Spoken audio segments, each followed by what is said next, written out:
Bonjour, je suis Gilles Babinet, je suis un entrepreneur dans le domaine du numérique et puis par ailleurs je suis le vice-président du Conseil national du numérique ainsi que le Digital Champion de la France auprès de la Commission européenne. Alors, est-ce que le numérique est une histoire de femmes?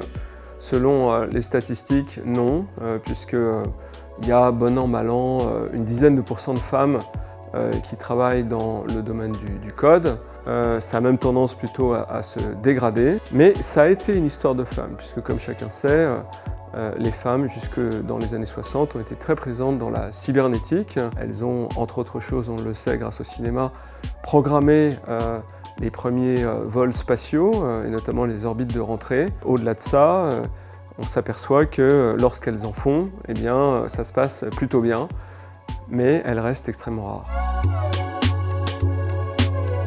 La question c'est pourquoi les femmes n'y viennent pas et comment est-ce qu'on pourrait éventuellement lever ces blocages. Il y a évidemment un énorme biais de genre. Je dirais que de façon provocative, est-ce que vous irez habiller votre petit garçon en rose et votre fille en bleu? Non, vous allez faire l'inverse. On est tous soumis à ces enjeux de genre et ces enjeux de genre veulent que on va offrir plutôt un ordinateur à son petit garçon plutôt que sa fille.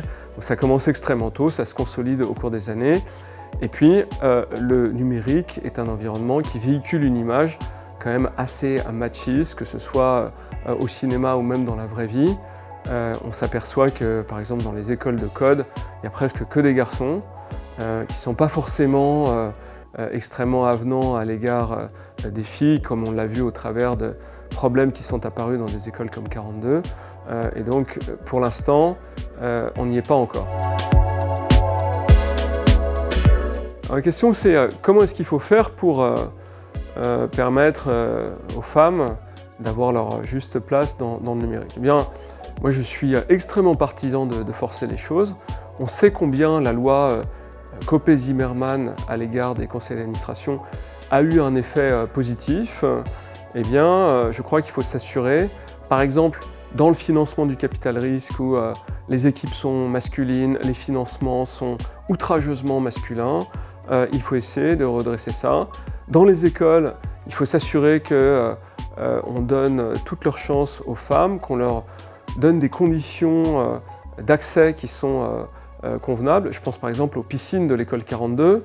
Quand vous êtes obligé de passer 24 heures sur 24 dans une sorte de concours extrêmement dur pour pouvoir intégrer l'école 42, c'est évident que la cohabitation peut être potentiellement compliquée et qu'il y a un certain nombre de préconditions à mettre en œuvre pour que ça se passe bien, et ainsi de suite à tous les échelons. Donc c'est une attention permanente. Je parlerai volontiers de politique générale, de politique publique et privée générale à cet égard. Et je crois que si on avait cette attention, eh bien, on redresserait le curseur en l'espace de seulement quelques années.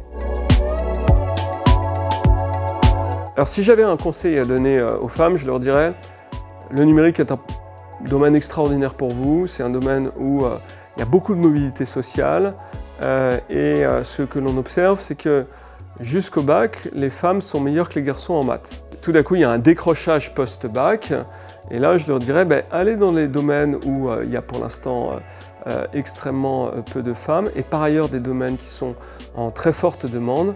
Ça n'en fera que démultiplier votre valeur et donc c'est intéressant de y aller. Aux hommes, je dirais, c'est de votre responsabilité et avant tout de votre responsabilité si on en est là. Donc c'est pas aux femmes de faire des efforts, c'est à vous de prêter attention à donner toute leur place aux femmes. Et donc c'est vraiment un enjeu d'hommes avant tout.